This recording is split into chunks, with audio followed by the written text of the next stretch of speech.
Corrales, who I believe has 5 players in the tournament this weekend. And this is #1 finishes and a real contributor in teams in GKR, in the National Series, Supremacy League, Queso Cup. This is a guy who's been really grinding the way that the semi-pros that came before him used to grind before their big breakouts in CRL. And it feels like maybe he's primed for something like that here in 2024. Yeah, big shout out to SK Corrales for just representing here in our June monthly finals. And a little bit different look here top of your screen. Evo Bats showed up twice today already, and going to be a nice lineup here. First time we're seeing Void, and already a bit of a spicy start here, Juice. Yeah, I mean, looking at Sub's deck, it makes me think, I guess it's Giant. Made me think of maybe an Elixir Golem deck after seeing the Evo Skellies, but we do see the Giant here. Ta with the Magic Archer NATO drill deck we saw Muhammad Light using earlier. Matchup-wise, I mean, we saw Muhammad Light winning this matchup versus Royal Giant with the drill side of things. The Giant is very similar to Royal Giant here, so maybe it'll be a similar case as well. And that Wizard no, it does not splash on top of tower. Monk able to get out front just enough. And curious to see how the Void's going to stack up late game. You know, when you're talking about those defenses, if you're able to pile up guards and a Monk and a Wizard gets in the mix or bats up high, you know, all of a sudden that Void becomes a lot less effective against the Wizards and Magic Archers of the world. True. Yeah, that's a good call. Void, on paper, it looks like it gets a lot of value, but, you know, Ta, great player, able to block that, predicting that Void, keeping that Magic Archer alive. And then the bats and the guards, like you said, I mean, they're going to be great for blocking that Void. We see a Ghost connection here. Drill the opposite lane. Interesting decision. I guess he's going opposite lane here because he doesn't have a big spell, and he doesn't want Sub to be able to defend and counter push with that Wizard. And really great heads-up play there by Ta, already predicting that very first Void. I think it makes Sub kind of pause a little bit more on when he's going to use that Void spell if his opponent's going to be that on top of it. A miss there on the ability from Ta, though, as it goes to the guards, not the Monk, the Dagger Duchess does. So a little bit of a waste of 1 Elixir, and now a counter push on that right-hand lane. And Ta already a little bit overwhelmed here. And there you go, Void right away. Yeah, Void right away takes out the Wizard. No block potential here. We have a Ghost Evo Wizard on the right-hand side, clean this up pretty well, but the Giant's getting a lot of damage. And now Sub has what he wants, right? He can defend and counter push same lane now. Ta needs to use this Monk properly in order to win these bridge battles. Yeah, right now the interactions from Ta, I mean, it could just be a little bit of that early match, first match of the day, cobwebs you need to shake off, but right now his interactions have not been super clean, and he's already paying for it. I mean, that Giant connection, even with the Giant nerf and range coming in, not going to do a whole lot once the Giant is already on top of tower. And here comes the Void plus Arrows combo we are so familiar with, using the Void almost as a double Arrows to clean up the Wizard despite the block here. Why Void plus Arrows is such a strong spell combo. Yeah, and it's interesting to see Magic Archer coming out a little bit more. Obviously going to be a -1 trade when you do get it voided off the board, but it feels like the Magic Archer is now kind of like, it's either bait to get the Void out, or once the Void has been spent, then you try to get some piercing damage with that Magic Archer. You can see right there, trying to pick and choose which one he wants to deal with is Sub, and he goes with the Wizard. Ooh, really good Monk ability here that deflects the Wizard as well as the full Dagger Duchess tower. We have a Giant to try and tank here. It is getting kited backwards, and if we do see a NATO with the Magic Archer, could be threatening. No, instead of Tornado, he decides to keep stacking troops at the bridge here. Another Magic Archer on the board. Bats to distract the Phoenix. Crazy bridge battle right now. Looks like Sub is able to survive for now. Oh, yeah, and there you go. Another missed interaction there. Nice block with the skeletons. Sub, yeah, like you said, able to survive, but just taking so much damage. Goblins back on tower again. Those Magic Archers at the bridge are relentless. This Magic Archer will be distracted by the Fish Boy, but if he can clean it up, it'll get on the Giant. Nice high Wizard to stop the bleeding here. Void Arrows cleans the Evil Wizard, does quite a bit of damage to the Ghost as well. Night Witch at the bridge. Sub doesn't have any sort of like secondary win condition though. I really like that how Pedro used Miner in addition with his Giant deck to guarantee damage, but here, I mean, we see Ta just take a very clean game #1 here. Solid Magic Archers, solid Goblin Drills, solid Void blocks, and Sub just really can't break through. Yeah, I mean, I found when I was playing, you know, obviously when this deck or versions of this deck giant beatdown with half the time, there's still going to be one of those one time where they kind of got in the mix and changed an interaction, but it wasn't game breaking by any means. So Cal Sub here now falling in game number 1 to our golden ticket holder in Ta. Him and Mohamed Light already have a fast pass to our world finals, and now Ta going with Princess at the bridge, and you can see Sub already shaking his head, and this is, you know, this is where the thing is with the experience, right? Ta maybe playing a little shaky in game number 1, gets the win, probably feeling overconfident. Then you can see Sub maybe getting a little bit rattled, less experience in the world, losing game number 1 in a frustrating fashion, and now going up against arguably the strongest deck in the game. Yeah, exactly what I was just about to say. I mean, this is probably the best deck in the game right now as well. I mean, there's two things about this deck that is just undefendable. Princess Bridge, I mean, you can have quick reaction time and you can predict it, but in reality, it's always going to find a way to kind of get on that tower. And even if you do predict it, the Dagger Duchess just cleans up whatever you play on it. And then, of course, the Rocket, that Rocket in Triple Elixir especially. We saw Pedro earlier dropping 3 rockets in succession in like 20 seconds in Triple Elixir, and he's already going for Rocket Cycle. Yeah, down 4 Elixir already, but not worried about it. Gets the Princess in the back that Sub tries to predict with the E-Spirit, so already the mental game's going on, a Rocket out early, and you and I both feel very similarly about Rocket Cycle. We are not fans of it, but one thing I will say about Rocket Cycle is, you know, when you're playing, let's say the season has just restarted, you're climbing back up that Path of Legends, and someone rockets you early on, you're not that worried about it. You usually can, they'll usually pay for it. But when you're at the highest level and someone rockets you early, it is so, at least in my opinion, it is so demoralizing, because you know they haven't just completely overspent. You know that they know what you have and they know they can defend it. And then once again, it's just the Dagger Duchess as well, right? The Dagger Duchess, I mean, we see it right here. Dagger Duchess is cleaning up the drill very easily. And that's why Rocket Cycle has really come into the meta as much as it has. You can rocket and sink Elixir versus a Cycle deck. And what are they going to do? Valkyrie drill the bridge, block the Valk, log the drill. The Dagger Duchess, when it's full on daggers, is just free defensive value. And here comes yet another rocket. It makes me a little sick, honestly. Like, it doesn't it? Like, you're watching it, you're kind of like, it feels a little dirty, because you already look at Ta. He's already won this game. Like, literally, unless he disconnects or something radical happens where he like drops his phone and then accidentally rockets his side of the map, he's not going to lose this game. And that is what is so frustrating about the meta right now, is if you get a couple early connections with a Princess and you have someone that knows how to defend adequately, the game can be over as soon as this one was. Already down 1,000 HP to just under 2,000 HP. Rocket Cycles are out like crazy. If that's a wasted Tesla, Princess would already played, Juicy. If he hadn't already played that Tesla, I bet he just cycles and then rockets again. Exactly. Or, excuse me, he had already played that Princess, and there it is, yeah. Yeah, here comes another rocket. And the Dagger Duchess is ready for the defense. Little Prince, ability, maybe. Nope, he decides to just let the Little Prince go. He tries to pop the ability last second and doesn't go off, but the log is misplaced though. Goblin's actually connecting. And unfortunately, I don't know if it's going to be enough to outpace that Rocket Cycle. And Sub hasn't, and I think that's the other interesting thing, is Sub hasn't made a mistake yet. Ta has. Yeah. And you look at the game, right? Game over, Princess is on tower, and a frustrating 2-0 loss there, or a great 2-0 win if you're Ta. And yeah, Rocket Cycle, once again, just absolutely dominant. As you said, Juicy, the reason it's become so popular for such an excellent lane, which has really, really favored Ta. Now that he's really leaned into the meta, he's looking at what works out there, and he just plays it. Game number 1, he goes Wizard Drill with Monk. Game number 2, he goes Princess Rocket Cycle. And here we are, game number 1, Wizard coming out again. Adriel, bottom of your screen with Monk. Ta, top of your screen with Monk and Wizard. So, beautiful reflection for Adriel, and just a massive mistake. And I really don't know what he could have done. I think a lot of it has to go with just Adriel making a great play, gets it down just in time, and a hot start for Adriel.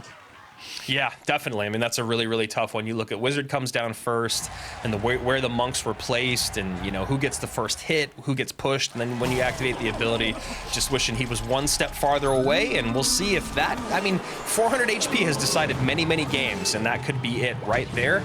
As we see a relatively clean defense has to drop the Spirit. Spirit will completely counter a Wizard, but since there was just a little bit more on the board, you see a Monk come down as well. Monk not going to activate the ability whatsoever, so the bats are going to get a little bit of chip damage as well, just one shot from the bats. And, it's 9:30 a.m., Andrew, and this is our first time casting together for the day. Did you put in a memo to try and avoid me, or what's up with that? I did. I made a pretty strong request with production, and somehow here we are. Still not getting exactly what I want, but better at least than last month where I just felt like I could not get away from you. Oh, yeah, that was brutal. So as of right now, Adriel just completely in control. We see another Magic Archer come out. I mean, a lot of Magic Archer today. AC, we talked about it earlier a little bit, with Void and Rocket being a lot more popular. Void obviously is a +1 trade on Magic Archer, but then usually you want to deal with something that deals a little bit more damage, whereas Magic Archer provides a lot of utility as well. Why do you think we're seeing so much more Magic Archer? Is it just exactly what I'm talking about, or what is it with the meta? Yeah, that's a great question because I do not know the answer to that. It always feels like Magic Archer kind of just randomly pops up in the meta every 6 months. And I guess people are just recognizing the decks that are good, because you have two cards that get reflected. You have the Magic Archer and you have the Wizard, so maybe you can bait out one so that way the other one is always getting value. There's a few different reasons as to why Magic Archer could be seeing, the success that it's seeing right now. And that was such an interesting interaction. There was the double Monk ability with the Wizard shooting, but because the Monks were so close, Adriel's Wizard was reflecting, or Adriel's Monk was reflecting the shot back, but then Taw's Monk was reflecting it back at Adriel's Monk, and then I think that interaction just stopped. So there was no damage being dealt, even though there was two abilities and a Wizard shooting, so kind of fun there. But still, 2189, 25-34, two towers that have not really taken much damage. It's just a lot of really interesting bridge battles have been happening here as the drill comes out now from Taw. Yeah, beautiful play from Adriel, predicting that Taw would activate his ability and not going to allow that to happen. Great NATO back. Yeah, I mean, that Monk ability is going to be a big part of who's going to win this game.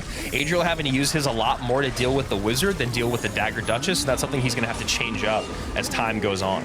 Yeah, this is a massive push right now. He's going to have to NATO that back, but the Wizard's still going to be on tower. Two of the bats protecting it, but that's Wizard gets one a shot. Wow.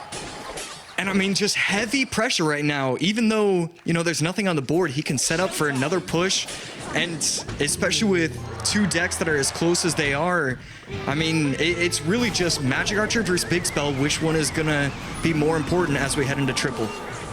And another nice NATO back there, and Adriel does end up getting his ability off on the left-hand side, but maybe distracted by playing defense. Doesn't get as much damage as he would have liked. Wizard going to take out the opponent Wizard there. Taw's taking out Adriel's.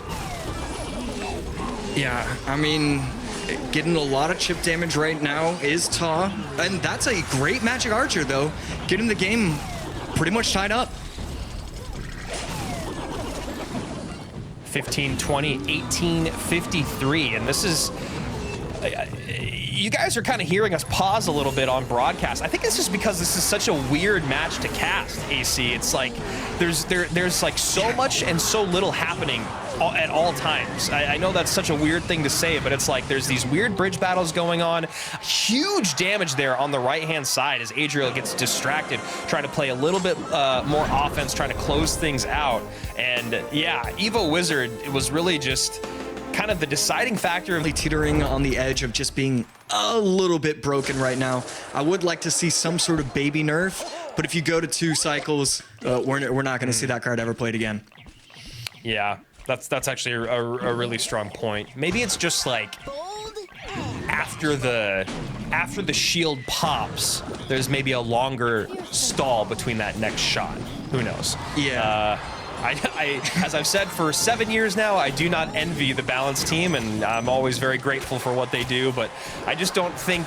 I mean, just imagine being a balanced person, and you're like, all right, so we're gonna add in this Void Spell and Goblin Evolution Barrel, and Dagger Duchess is pretty strong, and Evo Tesla, and then all of a sudden Rocket is the problem in the world. Is rockets are everywhere. So yeah, would have never seen that coming, but here we are. Giant Graveyard going up against it looks like the most popular mortar deck out there right now, except for it's going to have to be a little bit different, because the most popular mortar deck has Poison, and it also has Bats, which I don't think either of those are available. And then the other most popular mortar deck is a Graveyard version, so usually don't see Fireball in that one. So very interesting to see what we have here.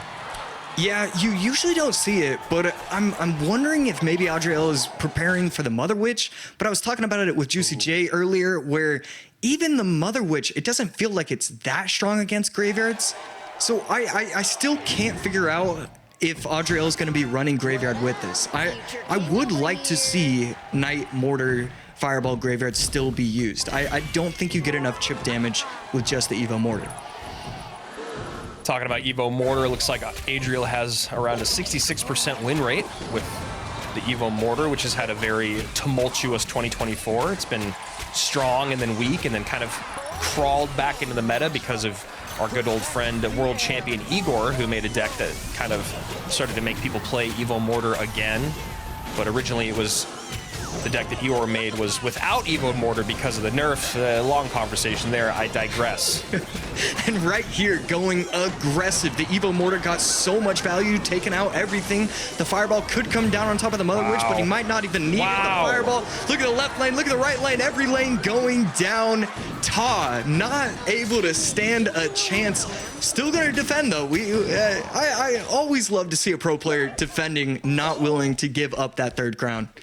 I mean, what a crazy play there. You see the Giant played up high to pull that Mortar's attention over to the left-hand side, but then we see an aggressive Knight plus Graveyard at the bridge, just as you talked about before. Mother Witch not being as impactful. She got out a little early on, got some piggies on the board, then the Fireball comes in, and that's exactly what you have to do. You know, this Mortar deck that World Finals, that it doesn't matter if it's his first match for $5 or his last elimination match for, like, let's say $30,000, he still is incredibly calm. Game number 3. Both players have used the Little Prince and the Monk, so gonna have to wait and see. Could see Skeleton King, could see Mighty Miner right there. Ta, great first interaction. Gets the Firecracker off the board. I was gonna say, that is a rough interaction to start. You know, it feels like you poison out the Firecracker, you're gonna take the damage, you're gonna be okay, and gets a shot through, takes your Firecracker off the board, and gonna be very happy though is Adriel with that Inferno Tower to deal with the Goblin Giant, and then it'll just become a thing about Ta playing minions over the middle, and how do you deal with those minions to distract. Yeah, Adriel's deck so far, with just 5 cards shown, I mean, all of them match up well against Ta's deck. But at the end of the day, it's Goblin Giant minions, especially because you might have a Rage somewhere hidden in that deck. There's always going to be an opportunity for the Goblin Giant to get to the tower. Yeah, I'm just really curious to see what Adriel is running here as his last card. I mean, is it just going to be... I would say Hog. I was going to say, yeah, it feels like it's got to be Hog Rider. You know, yeah. Mini P.E.K.K.A. there, couples with Hog, so does Ice Golem, obviously, and Firecracker. I guess Bomber is the only thing that feels a little weird to me, but, you know, Bomber kind of works everywhere if it's Evo'd. Yeah. And with 1:15 left, Adriel, I mean, again, he still hasn't shown his last card, but you have to assume it's going to be the Hog. I don't know what Ta's last card is, because, you know, we do see, I mean, we'll probably see... the Rage Call. Yeah, it could be Rage. Actually, I'm going back to saying that it could be Rage. I was thinking maybe Mini P.E.K.K.A., maybe Sparky, and maybe Rage. Those are my 3, and it's Void. And the beautiful curse of the caster. We saw it happen earlier with Juicy and Rocket and Poison. Now we're seeing it with you calling out basically 100 cards and only getting Void is the one that it ended up being. And honestly, Void makes sense. That should have been... It's a better pick than we had. Yeah. I love the deck choice going in from Ta right there. Void going to come out once again, erase the Firecracker off of the map. But... And that's exactly what we're talking about, right? Minions over the middle, Firecracker takes out Void takes out the Firecracker, so Void isn't there for the Inferno, but then you send in the minions, and this is the game that Adriel's going to have to play. The other one that he's going to have to play is tower damage. That's a big part of this game, and it's not Hog, it's going to be Miner, which I actually feel worse about. Even though Hog is not strong in the meta right now, and honestly, Ice Golem plus Hog is not going to really do a lot of damage for you, I just don't feel great about the Miner. As time goes on. I wonder how many times Evo Firecracker is going to sneak on through. I wonder how many Bomber lineups are going to happen, whereas I feel like Ta's deck has a little bit more guaranteed damage, although the Inferno Tower makes that difficult. I don't know. This is a really interesting one. Yeah, this is there's a lot of variables going on for sure, and right there, I mean, a lot of it comes down to, can Adriel just get 1, maybe 2 Firecrackers on top of the tower? If he does, I think it's anybody's game. Right here, though, Ta making a push. And interesting double Inferno there. One getting tanked for by that Evo Knight, the other one getting tanked for by the Goblin Giant. Still a decent amount of damage in, though, all things considered, and that spell cycle. 1488, 2144. 1 minute remaining, and that little bit of damage that Adriel is behind is an exponential amount when you talk about only 1 minute remaining. And right here, good Barbaro right there. Fisherman going to be able to yank the Ice Golem outside of the range, so that way the tower locks onto the Miner. And, I mean, he should play the minions over the middle of the bridge. No, just going to go in with the Void, and he's going in for just chip damage at this point. He's not trying to get the Goblin Giant to the tower. Yeah, and I don't know if that's the way to go. I mean, yeah, we'll see. But I think the Goblin Giant being in at least creates a little bit more elixir attention to be spent down on the other side of the board, where if Adriel doesn't have to spend a ton of that elixir. And here we go. This is what I like to see Ta doing, spending a lot on that Inferno. Goblin Giant completely protected, but Mini P.E.K.K.A on top. Now Evo Firecracker coming out from Ta, 993, 1539. And I think that's going to do it, AC. There's just not enough firepower in the tank. Yeah, Ta, brilliant recognition. I have to go in with spells. Right there, I almost spoke too soon. That bomber could have been something scary. But Ta, I love the recognition. You were a little bit worried. I was a little bit worried. But Ta, recognizing 25 seconds left. Boom, boom, boom. Got to get voids on the tower. Got to get fireballs on the tower. And we see the celebration. I mean, just month after month. Just high levels of success from him. How do you not root for that? Of his life when he already won a golden ticket. So with that, I feel like it's got to be Ta. I feel like he wants to win maybe a little bit more. Oh, and we are going to see that right now. Pedro going against Ta. Ta showing the Wizard, Pedro just showing the Zap and the Dark Prince. Both these players have battled it out all day so far. Neither of them are ready to be done just yet. Really not great Monk ability there. I think if you wait a little bit longer, the Giant gets pushed back by the Monk. Then if you have the perfect timing, maybe you prevent the Dark Prince splash onto your Wizard. But overall, not a bad defense. Once again, that Fisherman really being that defensive crutch and just so valuable with the Dagger Duchess here versus Giant. It really is exciting to see Pedro making it to the World Finals again. He was definitely one of the players that I really wanted to see up there. And I was telling you, I don't know if Rich and Andrew saw it, but he owes me a Subway sandwich, and I will now get paid. I was so scared. I thought it was just a gift. I wrote it off. I wrote it off. So like now I have to go back in my taxes and. Wow, that is quite the story. I mean, I'm definitely gonna be happy to see him at the World Finals as well. Shoot, what was I gonna say, bro? That got me way off guard. Oh, I was gonna talk about the Monk. I think the Monk is maybe the most used card today, at the very least, definitely the most used champion over the Little Prince. And I kind of predicted this about, I don't know, 6 months ago, whenever Evolutions came out. I was like, with more overpowered cards being added to the game, with more evolutions and now tower troops with more OP tower troops, I think the Monk will become stronger and stronger as it's able to deflect those overpowered cards.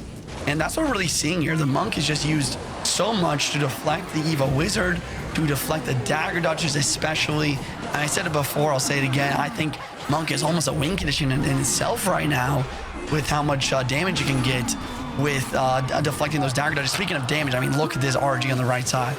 Yeah, I mean, every single time the Monk gets played, it feels like it's always getting that 300 HP worth of damage from the Dagger Duchess. And right here is the Dark Prince on the tower. It is not... Can he defend this perfectly? I think that's probably about as good as you could have done. Ta, Pedro, pretty much neck and neck as we head into overtime. That Evo Zap was the damage dealer there for sure. It stunned the Little Prince, or sorry, not the Little Prince, the Fisherman, preventing the pull right away, preventing the Giant from being pulled to off-lane Dagger Duchess, but it also stunned the Monk, preventing the pushback from really happening too much. That was a really solid play. We have a Fireball out. I don't know if that was the best. He's going to keep up with the damage at the very least. Yeah, I'm wondering why he did that. And I mean, maybe it's just because he doesn't have the Evo RG in cycles, so he needs to have kind of like a weird cycle for that. But yeah, it definitely kind of an uncommon play right there. And right now, it finally activates the ability. Okay, the Wizard's going to splash on top of itself now. That's only 2 shots though, so the Wizard, even when Fireball, will survive right now. He doesn't have an Elixir to counterpush with it. Evo Wizard to defend the Evo Wizard, using that shield once again, but Pedro with the poisons on the tower. And I think that's one of the biggest differences in the deck right now is that Fireball versus Poison.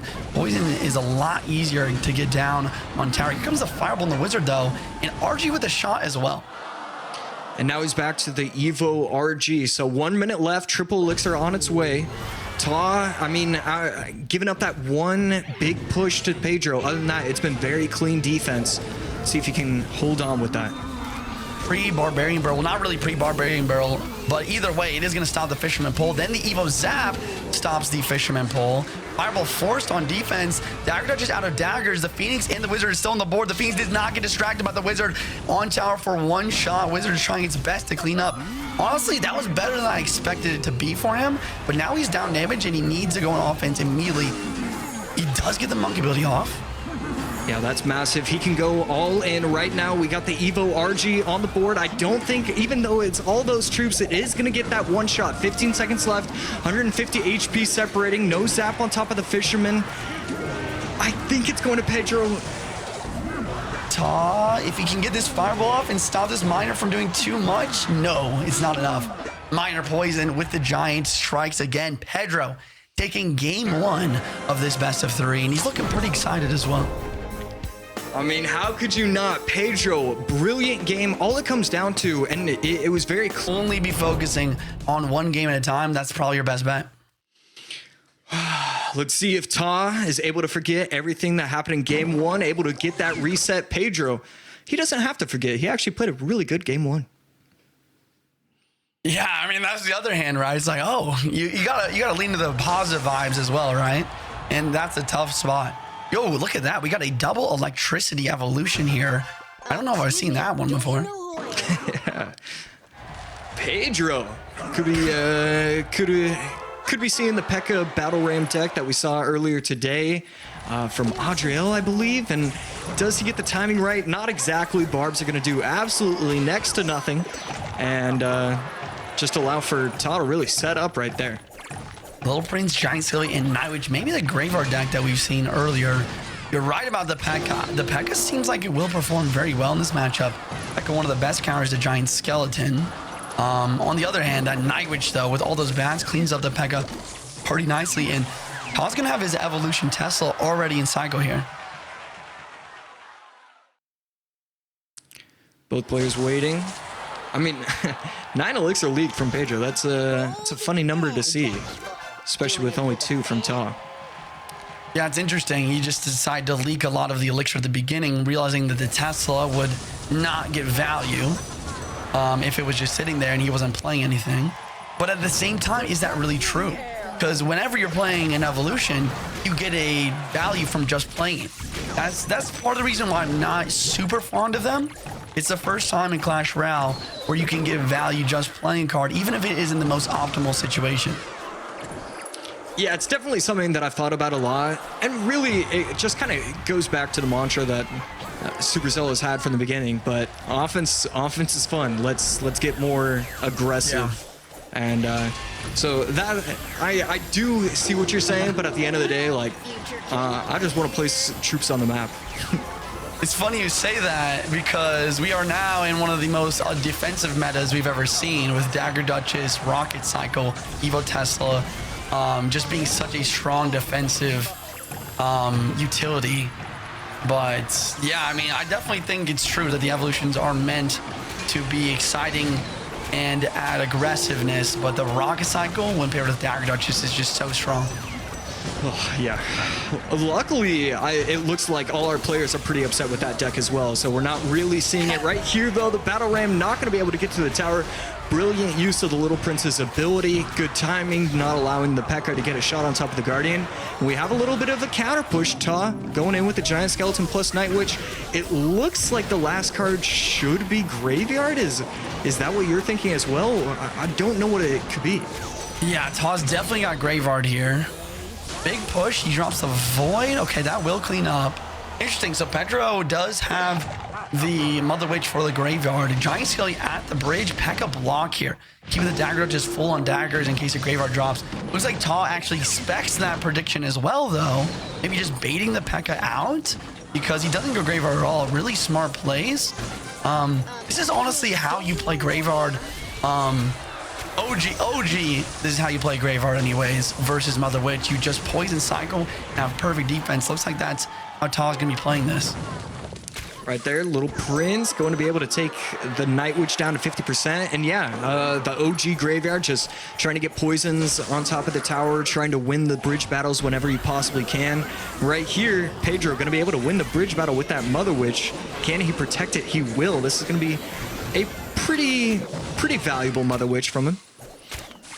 Yeah, but also a pretty valuable poison, right? That poison just chipping away. We're ending into drip elixir right away here. Here comes the push, though. Evo Bats with the Evo Battle Ram and a P.E.K.K.A. and the Little Prince with the Evo Zap and Cycle with the Little Prince ability. Really cleans up well. Will the Mother Witch lock onto the right thing here? Looks like it does take out the Phoenix with the Little Prince, and we see a couple of piggies spawning in. Both players poison cycling, not really breaking through each other. 25 seconds on the clock. So Mother Witch not going to be able to be used on defense. We could see a naked Graveyard at this point, but it looks like Ta's going to elect to defend, and that's going to be the rest of this match.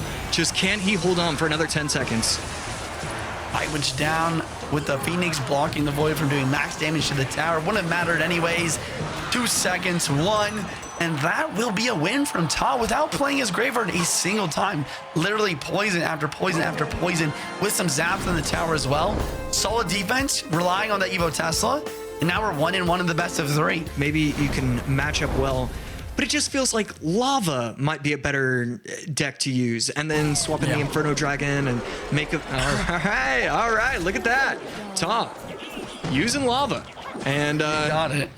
yeah, it just feels like Lava or one of those other decks is the better answer over the P.E.K.K.A. Lava versus Drill. This is going to be a similar matchup to what we've just seen. Pedro with a super solid defensive deck.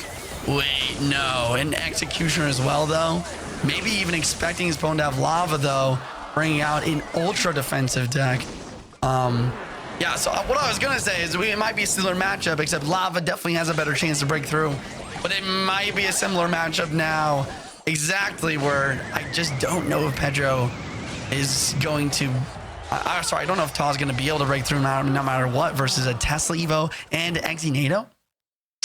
Yeah, I'm taking a look at this matchup, and it definitely looks pretty difficult. It's not impossible. You have opportunities, but I mean, really, when I say that, I'm thinking of my own personal experience, and I'm thinking when I'm trying to push into that top 1,500 range, these guys are top 10 players, top 5 players, top 3 players.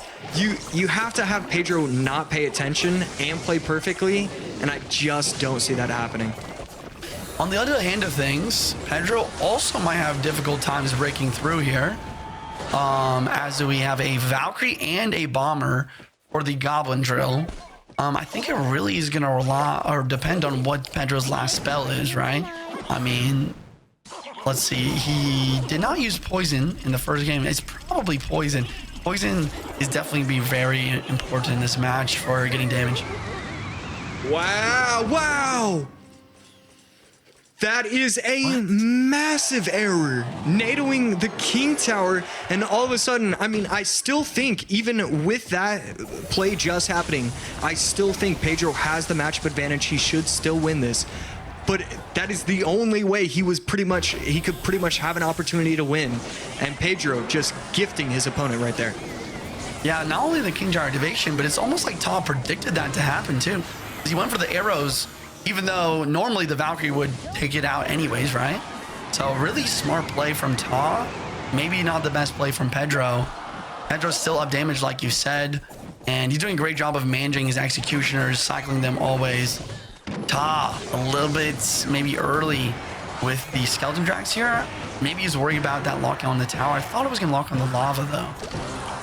We're gonna have to see how Ta wants to continue to play this game, because you can use the your spells on top of the Teslas or on top of the Xyz, but going on both, I mean, we see him not make up his mind, and then the Xyz is able to clean up everything really, really easily. So I think we're going to see him start to confirm his Void selections and only go for Teslas or only go for Xyz. Yeah, I think that he's tried to do that in the single elixir a lot, right? The thing about it is that Pedro's always quick with the block, right? I mean, you have to be quick with the block in order to defend. So I think Ta said, you know what? This ain't working. I'm literally just going to basically use this as a spell cycle deck, and that's what this Lava Triple Del spell deck is a lot of the time. You have no balloon, you have no miner, it's just lava. Spam your 3 spells, try to defend a little bit with your cheap cards. Thing is, it's just not really working out for him, really, is it? Yeah, the Inferno Dragon's still okay. I like the Bomber. It's going to reset for the Ice Spirit and not able to turn back. So unfortunate for him right there. And Lava, not necessarily bridge, but kind of halfway between bridge and behind the Crown Tower. Just something has got to change in this matchup. Yeah, but what, right? I mean, the Fireball for the Skeleton Dragons, the Executioner NATO, the Evo Tesla. He does get the Void down the Evo Tesla, but another Tesla's back in cycle already. Once again, the cycle of the Executioners is beautiful with the Ice Spirit and Goblins. He's always having an Executioner on the board. Here comes a Lava on the left side, trying to make something happen. Tornado on the Bomber. A missed Tesla. At least this Lava Hound will get some chip here, but there's only 19 seconds left. He needs to take a massive amount of damage. He goes for the Void plus Snowball, but it's a little bit early. The NATO cleans up. This looks like game over. Yeah, there's nothing he could do at this point. Just has to block the Scaly Dragons with the Evo Tesla. Easy enough. Pedro 2-1, moving up to the winner's bracket. And Ta sent down to go against Molite once again. Molite. Where when it comes to like skill level, maybe this is a 70-30, but it's just the fact that you can't bet against Mo. It's just ridiculous to vote against him, but I think I'm hopping off for the cast here, so good luck with this one, boys. Yeah, well, if I took you to Vegas and said somebody had a 70% chance of winning, how often would you pick against that person? You know what I mean? So I think that we kind of 30% of the time. I wouldn't pick, no, Josh, never go to Las Vegas. You would bet on the 70% 100% of the time, every single time. That's how odds work. Someone please make sure that Josh isn't allowed to buy lottery tickets. I have a bad feeling. Here we go. Mo and Ta, and Ta's in a lava up here in our first minute. I really like the deck choice from Ta. This is how you win 30% of the time, running these lava decks, trying to get the right matchup, and I mean, showing that he's got confidence. I think this is the exact deck that he just lost with, and is already going to be running it game number 1. Now, let's also take a look at the time in Japan right now. It is 3:24 in the morning. So it's also, you know, did he adjust his sleep schedule? Or is he just going, hey, it's 3:24, I want to go to bed, so I will play whatever I have left? I don't think that's the case. I think he's trying to play for that 17K. But I just want to flag that right now for Mohamed Light, I think it's about 9:30 at night. And for Ta, it's 3:30 in the morning. Yeah, that's something that I don't really think about, and I absolutely need to when I'm thinking about competitions, because I mean that's going to affect everything, especially if you're a West Coast player. You have to wake up at 7 a.m., be primed, ready to go at 7 a.m. So some of these time frames can be difficult for a lot of these players. Yeah, not super late for, and that's interesting, right? So a lot of the Western.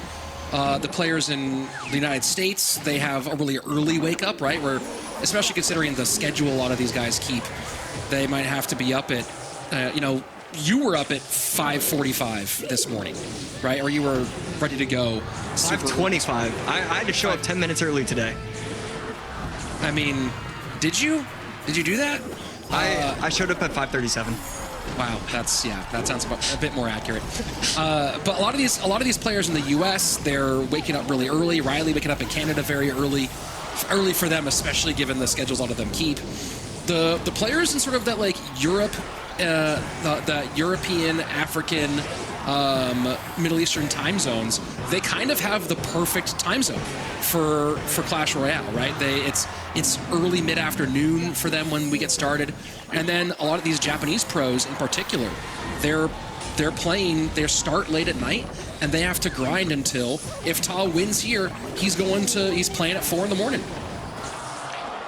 And right now, I mean, it just does not like he has a chance of winning. I mean, Mohamed Light's defenses are always going to be fantastic, but he's putting on a clinic. It feels like Ta can never really get any momentum whatsoever. As soon as he plays down a lava, Mo Light is immediately pressuring opposite lane, getting monk value whenever he can. I mean, that's 4 elixir. I mean, 4 elixir of an Inferno Dragon. That's usually a card you want to be getting value when it's on the field, and it's just getting 0 value. Yeah, and here's more 0 value as it gets Ice Spirited, and the drill continuing to cause problems, and this is Ta hurting with triple elixir on its way. I mean, it's pretty clear that Ta has a lot of practice with this. We saw it in his previous game going against the Executioner. He gets these brilliant snowball evos, but it just doesn't matter. With the Evo Tesla being in play, it just locks everything down. And yeah, we should be seeing game over pretty soon. Yeah, that's the GG, that's the well played, and that's Mohamed Light one away from yet another monthly grand final. Do I just make the call right now? Yeah, you know what? If somebody wins with Goblin Barrel on this one, $100. How about that? Andrew just said he'll throw 20 in for sure. All right, it's $120 if someone wins with Goblin Barrel. No throwing on purpose for it. Oh, Juicy just threw $100. $220 now is on the line if one of these 3 players can get a legitimate win with Goblin Barrel. And then, I'll follow them back on Twitter. Whoever's able to achieve that, I'll follow them back. Well, we'll see if one of these analysts decides to try to cook something up. My guess is none of them are listening.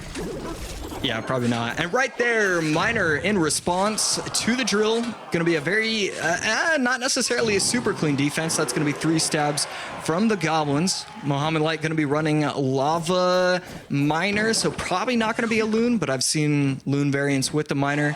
And then Ta, on the other hand, just going to be running this, what seems to be broken Monk Wizard Tesla setup. And the Lava Hound. Is the Lava Hound like... Wow. I've never done a decibel test, but who's the quietest card in the game? The Lava Hound seems pretty quiet. And right there, the Ice Spirit won't be needed. The Lava Hound is pretty quiet. The Ice Golem can't be super quiet, right? No, because he has the crunchy feet. Okay, You can hear him coming a mile away. I mean, I've had game sounds off for the last 6.5 years, so I can't really. I have never understood the game sounds off thing. Maybe it's because you have more focus than I do, but you know, I'm looking at one part of the board. Okay, a lot of the, and I don't know if players at home can relate. A lot of the times, if I make a mistake, it's because I'm too focused on one side of the board, and having game sounds on lets me go, oh hey, I'm trying to make this fight happen down here on the left hand, on my left hand tower, and now I hear a miner coming, or hear a drill, or hear something, and I get so much information from that. And you just go, nope, I'm gonna, I don't know, listen to music. Like, what do you do? Usually I'm like watching TV or something, so it detracts from that. Usually I'm making cereal because I don't actually cook. I'm watching TV, making some cereal, you know, whatever it is I do. But you don't. But you honestly don't find that the information the sound gives you is the least bit helpful. No, I think it's probably pretty helpful, but I like to make things harder on myself because otherwise it's a little too simple to win. I'm kind of like Mo in that aspect. Hello? Fair enough. Yeah, I remember one time, I think it was a World Finals 2018. I was playing, I can't remember if it was a Grand Challenge or what I was playing, and you said, hey, let me see, can I play on your account for a minute? I said, okay. And you opened a game by fireballing a tower, the fireballing Kingbury line, and because